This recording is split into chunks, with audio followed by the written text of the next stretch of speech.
unicorns, it's Ellie. How are you doing?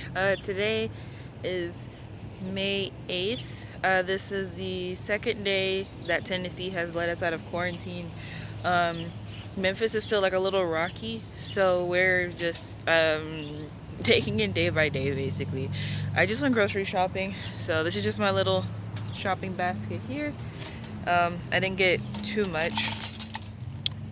Just really tried to go in and out to get some basic stuff, but man, when I tell you guys, you see I have my mask on, it's just been crazy, honestly, because I did not expect it to look like that when I went in the store. I don't know what I was expecting. It was just kind of like a shock. Like my mom and my brother's an essential worker, so he works at the grocery store already, so it's like, you know, whatever for him. But my mom had kind of told me, like, you know, how the situation was, and I was like, okay, you know, I'm taking it at face value, let's see. So then I saw it and I was just like, whoa, and then I got paranoid a lot because I was like, man, am I standing too close to this person? Are they uncomfortable because I'm trying to get my cheese? Like, it's just, man, this whole thing is weird. It's almost like the Twilight Zone. It's like, hey, you know, this is a TV show, but hey, this might happen. We're not going to be here. Or some of the people who are in the Twilight Zone, they still might be living. But, man, this type of, like, it's just really interesting how everything is playing out. But I'm glad that we're all out again. I'm glad that we're able to contribute to society.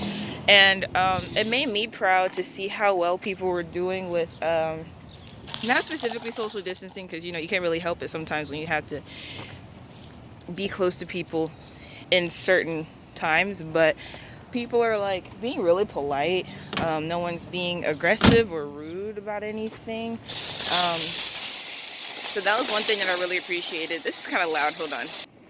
So yeah, what I did was make sure I have my mask, wear my gloves right now.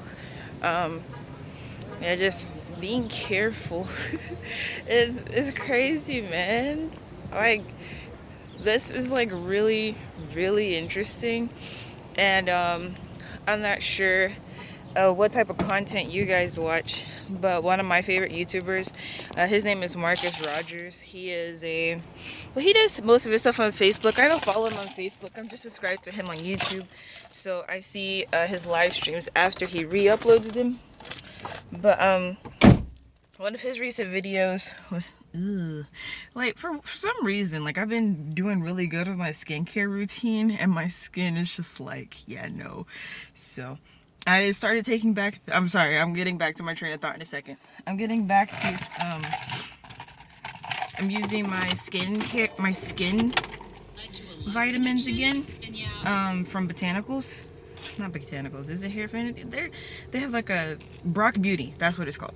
That's Hairfinity's sister company thing. So I'm using those again, so that might be why my acne's coming out and my skin will probably like clear up sooner than later than what I think. What the problem? Oh, okay. Anyway, so Marcus Rogers, though, I think he's really awesome. And one of the I just touched my face with this. I am so mad. So one of the videos that he recently uploaded, I think it was today, he was talking about how God is really like changing a lot of things. And I know, like, some people get like really, really tense when it comes to not just religious conversations, but Christian conversations in general. They're just kind of like, you know, where's your God and all this type of stuff with all this bad stuff happening. And it's like, yeah, if you read the Bible, you'll understand that bad things happen. And it's the reason that they happen is for, it just depends on what it is. So if a person is hurting another person, that has nothing to do with God. That person is committing whatever sin that is, and that is what we are constantly fighting as human beings. When it comes to natural disasters, sometimes that's literally nature or the earth regenerating itself. And so when you get into like the science behind that stuff, I'm not an expert on that area of it, but it's like, yes, God is always involved in this situation. Even if bad things are happening, it's kind of like we have to just wait and see what the final point is, because like a lot of things that have been happening in the book of Revelation in the Bible, they've just been happening recently. Like there was the plague of locusts in different countries in Africa. There are these hornet things that are giant, and it's like that is what is described in the Bible too.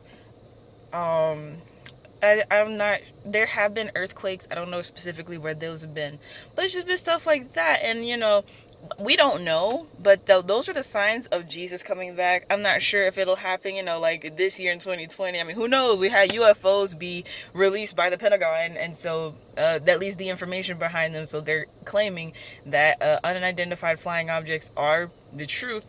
They didn't.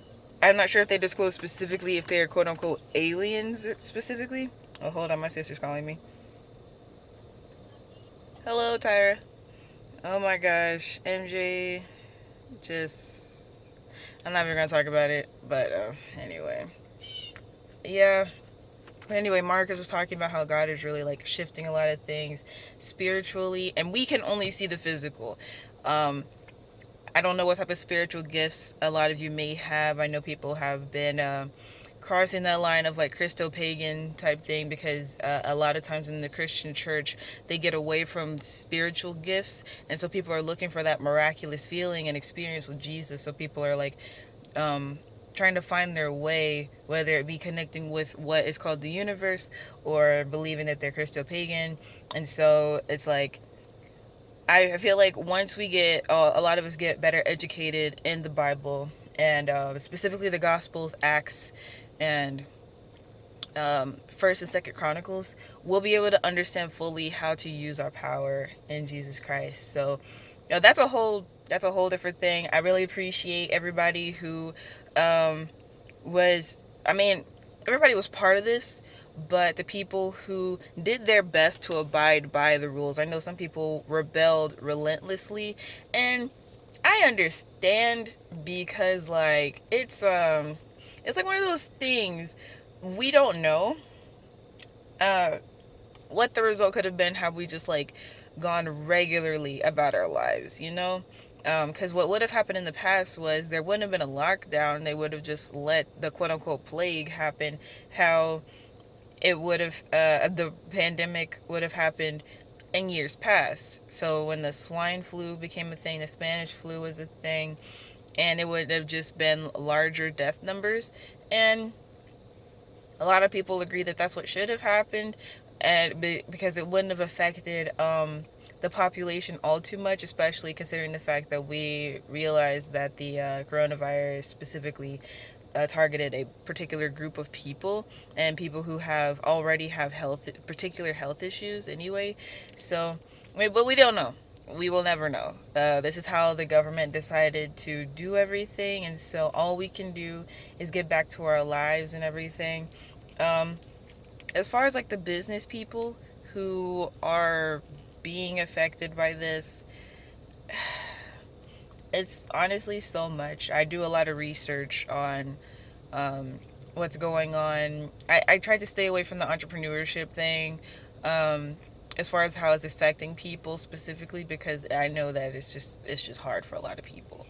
And but I've been keeping up with like the stock market. I don't invest in the stock market anymore, but I've been keeping up with that to see how the economy is doing. And once I heard what the Fed is doing with the stock market, it was just kind of like, you know, we'll just see how the rest of this year plays out. It's like a lot of things that are difficult to like pinpoint and just have a clear mind on, because there's so much confusion. We're 5 months in the year. No one has any idea what's going on at all. Well, some people do know what's going on, and that's the problem. Like, it's not common knowledge to be fully educated on this particular thing. And so with people left in the dark, with fear running rampant, that's not a good thing at all. So we have to really stay grounded and be like confident in ourselves that we're going to be coming out of this in a better way, which is referring back to what Marcus Rogers was talking about. Is like just having faith, turning fear into faith. I highly recommend people read the book Think and Grow Rich, even if you're not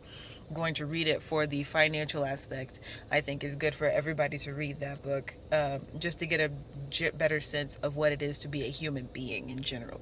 Even if your goal is not to be rich, you can just accumulate more money, or perfect or specialize what you're currently doing to maximize not just your time, but also like your fulfillment in your life, not just your career or your profession. It'll really change the way you think about everything, especially in our country right now, in the United States specifically. I don't know how it is for other countries, because I don't live there, you know. But Think and Grow Rich was written roughly 90 years ago, 90, 80 years ago, after the Great Depression. So that I just highly recommend reading that book right now, because of the situation we're all in. I do want to do more on my channel to talk about the books that I read. um, I don't read a lot of books very often. I typically reread the books that really make an impact on how I think and how I develop as a person. So I will be sharing more about those at a later time. But it's the first time out. I'm about to drive back home.